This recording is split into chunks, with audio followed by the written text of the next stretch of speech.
2016, 2019, 2024, 26 ஆகிய தேர்தல்களில் ஒருங்கே சந்தித்தன திமுகவும் காங்கிரசும். தற்போது தேர்தலுக்கு பின்பு அந்த கூட்டணி உடைகிறதா? முடிவுக்கு வரும் 10 ஆண்டு கூட்டணி உறவு.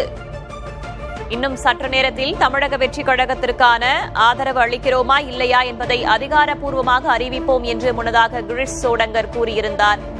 இந்த சூழலில் உடைகிறதா திமுக காங்கிரஸ் கூட்டணி? கடந்த சில தேர்தல்களை திமுகவும் காங்கிரசும் ஒன்றாகவே சந்தித்த நிலையில் தேர்தலுக்கு முன்பாகவே தமிழக வெற்றிக் கழகத்தோடு காங்கிரஸ் கூட்டணி போகிறதா என்ற கேள்வி எழுந்தது. அது தொடர்பாக சில தலைவர்கள் மறைமுகமாக கருத்துக்களையும் தெரிவித்திருந்தார்கள்.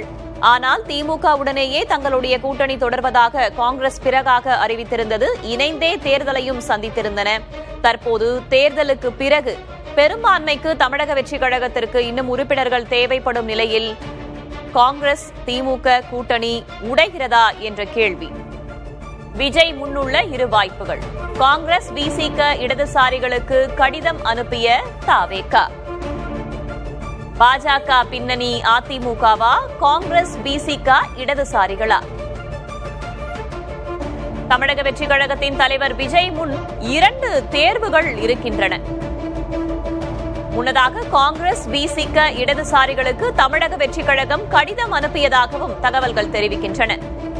பாஜக பின்னணி அதிமுகவா அல்லது காங்கிரஸ் விசிக இடதுசாரிகளா?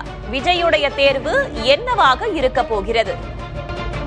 பெரும்பான்மையை நிரூபிக்க இன்னும் இடங்கள் தேவைப்படும் நிலையில் விஜய் எதை தேர்வு செய்வார்? பாஜக பின்னணி அதிமுகவா அல்லது காங்கிரஸ் விசிக இடதுசாரிகளா? இவ்விரண்டில் எதை தேர்வு செய்ய போகிறார் விஜய்? அதிமுக 47 தொகுதிகளில் தனித்து வென்றிருக்கிறது. காங்கிரஸ் 5, விசிக 2, இடதுசாரிகள் சேர்த்து 4 என்று தொகுதிகளை வென்றிருக்கின்றன. இந்த சூழலில் விஜய்க்கு முன்பு 2 தேர்வுகள் இருக்கின்றன. ஒன்று அதிமுக, மற்றொன்று விசிக காங்கிரஸ் இடதுசாரிகள். இவ்விரண்டு தேர்வுகளில் எதை தேர்ந்தெடுக்க போகிறார் தமிழக வெற்றிக் கழக தலைவர் விஜய்? சட்டமன்ற தேர்தலில் தனித்து களமிறங்கினார் தமிழக வெற்றிக் கழக தலைவர் விஜய்.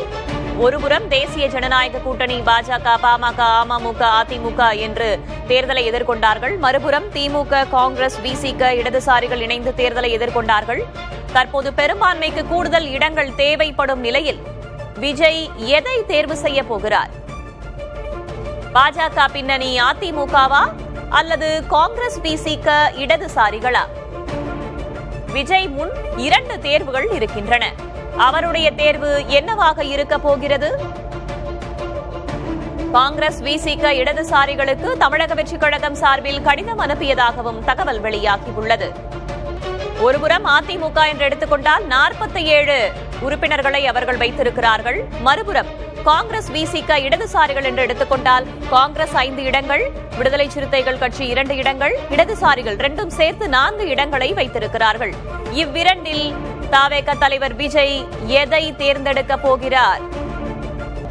தாவேக தலைவர் விஜயின் முன்பு 2 தேர்வுகள் இருக்கின்றன. அதில் எதை தேர்வு செய்ய போகிறார் என்ற மிகப்பெரிய கேள்வி எழுந்திருக்கிறது.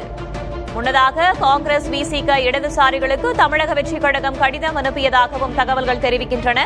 தாவேக தலைவர் விஜய் தங்களிடம் ஆதரவு கேட்டதாக முன்னதாக காங்கிரசின் KC வேணுகோபால் உறுதி செய்திருந்தார். இன்னும் சற்று நேரத்தில் அதற்கான முடிவை அறிவிப்பதாக கிரீஷ் சோடங்கரும் குறிப்பிட்டிருந்தார். இப்படியான சூழலில் விஜய் என்ன முடிவை எடுக்கப் போகிறார்? 2016, 19, 24, 26 ஆகிய அத்தனை தேர்தல்களிலும் ஒன்றாகவே சேர்ந்து தேர்தலை எதிர்கொண்டிருக்கின்றன திமுகவும் காங்கிரசும். என்ன செய்ய போகிறார் விஜய்?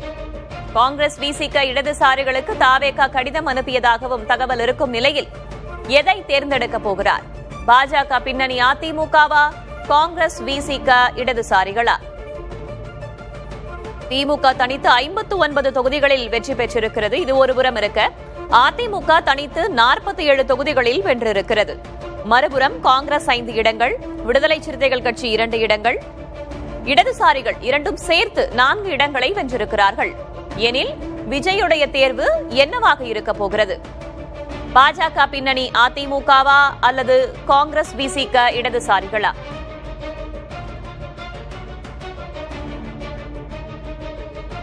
தற்போது பத்திரிகையாளர் திரு சுவாமிநாதன் இணைந்திருக்கிறார், அவரிடம் கேட்கலாம். சார் வணக்கம். வணக்கம். விஜய் முன்னுள்ள இரு தேர்வுகள் பாஜக பின்னணி அதிமுகவா அல்லது காங்கிரஸ் விசிக இடதுசாரிகளா, உங்களுடைய பார்வை? நிச்சயமாக அவர் காங்கிரஸ் விசிக இடதுசாரிகள் அப்படிங்கிற இடத்தை தான் விஜய் தேர்வு செய்வார். ஏனென்றால் அவர் தேர்தலை சந்தித்த அணுகுமுறை, அந்த அணுகுமுறையிலேயே அவர் கிட்டத்தட்ட பாஜக இல்லாத ஒரு அணி. நீங்க தமிழ்நாட்டுல கடந்த 2019, 21, 24 3 தேர்தல் களத்தினுடைய வெற்றியின் அடித்தளமே பாஜக எதிர்ப்பு தான். பட் தேர்தல் நேரத்தில் அவர் பாஜகவோடு இல்லாமல் தேர்தலுக்கு பின்பு ஒரு பாஜக கூட்டணியில் அங்கம் வகித்த அதிமுகவோடு உறவு என்று வந்தாலே அது விஜய்க்கு ஒரு பெரும் பின்னடைவாக இருக்கும். இன்னொன்று, அது இருபெரும் திராவிட கட்சிகள்ல ஒன்றுதான் அண்ணா திராவிட முன்னேற்ற கழகம். இன்னைக்கு கிட்டத்தட்ட 47 இடங்கள் அவர்களும் ஜெயித்திருக்காங்க, 3வது இடத்திற்கு போயிருந்தாலும் கூட. பட் அவர்களோடு கரம் கோர்த்தால் ஒரு கட்டத்தில் அதிமுகவையும் ஊழல் சக்தி என்று விமர்சித்திருக்கிறார். ஆனா இந்த காங்கிரஸ் விசிக இடதுசாரிகளோடு கைகோர்க்கிறப்ப அந்த மாதிரியான சிக்கல்கள் எதுவும் இல்லை. அந்த கட்சிகளுக்கும் ஒரு லாஜிக் இருக்கு விஜயோட ஆதரவு கொடுப்பதற்கு. நீங்க காங்கிரஸுக்கு என்ன வகையான லாஜிக் இருக்கு அப்படின்னு பாத்தீங்கன்னா, ஏற்கனவே விஜய் நீண்ட காலமாக எதிர்பார்த்தார் காங்கிரஸ் நம்மோடு வரும் என்று காத்திருந்தார். ஒரு வகையில் சொல்ல போனா கிரீஷோரங்கர் உள்ளிட்டவர்கள் அதற்கு ஆதரவு குரல் கூட எழுப்பியிருந்தாங்க. பிரவீன் சக்கரவர்த்தி தொடங்கி நீண்ட பட்டியலே நம்ம போடலாம். இன்னொரு பக்கத்துல நேற்று கே.சி. வேணுகோபால் செய்தியாளர்கள் சந்திப்பை சந்திக்கிற பொழுது கூட ஒரு விஷயத்தை குறிப்பிட்டிருந்தார். தாவேகாவிலும் கொள்கை தலைவராக காமராஜரையும் வைத்திருக்கிறார்கள் அப்படிங்கிற வார்த்தையும் பயன்படுத்தியிருந்தார். அதுல இருந்து காங்கிரசும் விஜய் பக்கம் ஆதரவு கொடுப்பதற்கு காரணங்களை தேடுகிறார்கள் அப்படின்னு நம்ம புரிஞ்சுக்கலாம். இன்னொன்று, விஜய் தொடர்ச்சியா சொல்லிட்டு வர காங்கிரஸ் உண்மை தொண்டர்களே எங்க கூட தான் இருக்காங்க. இன்னொன்று, விடுதலை சிறுத்தைகள் கட்சி திருமாவளவன் அவர்கள் நேற்று பேசுகிற பொழுது கூட ஒரு விஷயத்தை குறிப்பிட்டிருந்தார். அந்த விஷயத்துல அவர் என்ன சொல்லியிருந்தாரு, நான் இந்த பரப்புரையில விஜய்க்கு எதிராக எதுவும் நாங்கள் பரப்புரை செய்யவில்லை அப்படின்னு பேசியிருந்தார். இடதுசாரிகளை பொறுத்தவரை பாஜக இல்லாத ஒரு அரசு அமையணும், அது விஜய் அந்த பக்கம் நகர்ந்து விடாமல் இருப்பார் என்பதற்காகவே இடதுசாரிகளும் ஆதரவு கொடுப்பாங்கன்னு தான் நான் பாக்குறேன். விஜயனுடைய தேர்வுல நிச்சயமா அண்ணா திராவிட முன்னேற்ற கழகமும் அந்த பாஜக அங்கம் வகித்த கூட்டணியோ 100% இருக்காது. இப்பவர்கள் இந்த தரப்புல இருந்து ஆதரவு வந்துச்சுனாலே நீங்க காங்கிரஸ் ஒரு 5, விடுதலை சிறுத்தைகள் 2, 7, அதே போன்று 2 கம்யூனிஸ்ட் கட்சிகள்ல இருந்து 4 என்று வந்தாலே அந்த தேவையான மேஜிக் நம்பர் வந்துடும். அவர்களை பொறுத்தவரையுமே இது பாஜக இல்லாத ஒரு அணிதான். அந்த அடிப்படையில் அவர்களும் விஜய் ஆதரிப்பார்கள். விஜயும் அவர்கள் ஆதரவை எதிர்பார்க்கிற வாய்ப்பு இருக்குன்னு பார்க்கிறேன். 108 தொகுதிகள் திரு சுவாமிநாதன், அதுல திருச்சி கிழக்கு ராஜினாமா ஒரு சபாநாயகர் என்று விடும்போது பெரும்பான்மைக்கு தேவைப்படுகிறது. இப்ப காங்கிரஸ் 5, விசிக 2, இடதுசாரிகள் 4 என்று வரும்போது மிகவும் நெருக்கமான ஒன்றாக அமைந்து விடாதா? ஒரு கம்ஃபர்டபிள் மெஜாரிட்டி என்பது இல்லைன்னு பாக்கணுமா?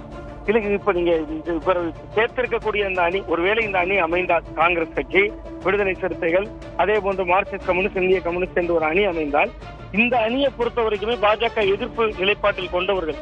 அதனால இந்த அணி ஒரு அணியாக இவர்கள் உள்ளே சென்று ஒரு ஆதரவு கொடுத்தாங்கன்னா அது கிட்டத்தட்ட ஒரு பாதுகாக்கப்பட்ட ஆட்டமாக தான் இருக்கும்னு நான் பாக்குறேன். நீங்க இப்போ அண்ணா திராவிட முன்னேற்ற கழகத்தை இருந்து ஒரு பிரிவு வர்றதோ அல்லது அதிமுகவே வர்றதோ கூட அதை விட இது பாதுகாப்பான ஆட்டமாக தான் இருக்கும் என்று அவர்கள் நினைக்கலாம். இன்னொன்று, திருச்சி கிழக்கில் இவர்கள் தான் ஆளுங்கட்சியாக இருக்கிறார்கள்.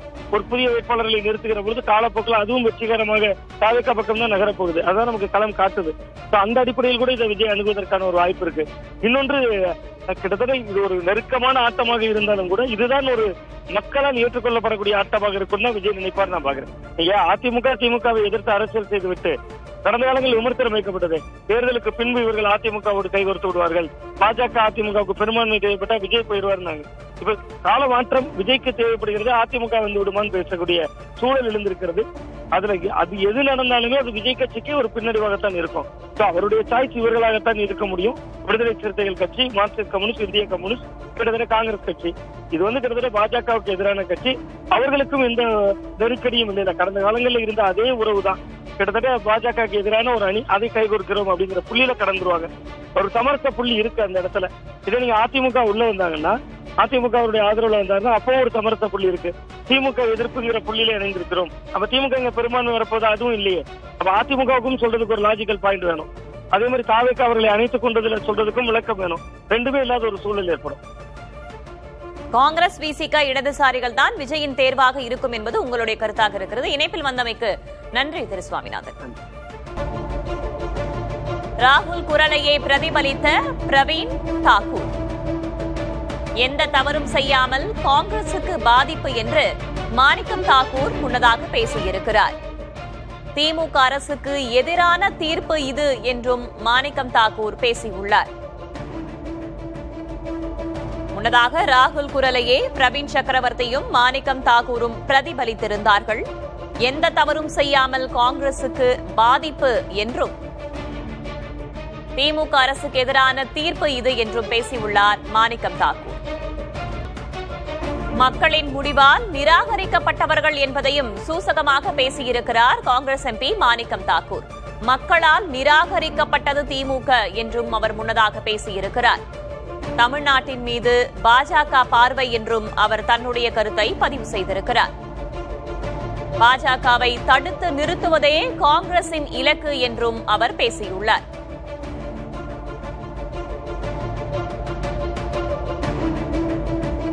தேர்தலுக்கு முந்தைய திமுக காங்கிரஸ் கூட்டணி பேச்சுவார்த்தையின் போதே மாணிக்கம் தாக்கூரின் சில கருத்துக்களால் சலசலப்பு ஏற்பட்டிருந்தது. ஆனால் அதனைத் தொடர்ந்தும் திமுக காங்கிரஸ் கூட்டணி உறுதி செய்யப்பட்டு இருவரும் ஒன்றாகவே தேர்தலை சந்தித்திருந்தார்கள்.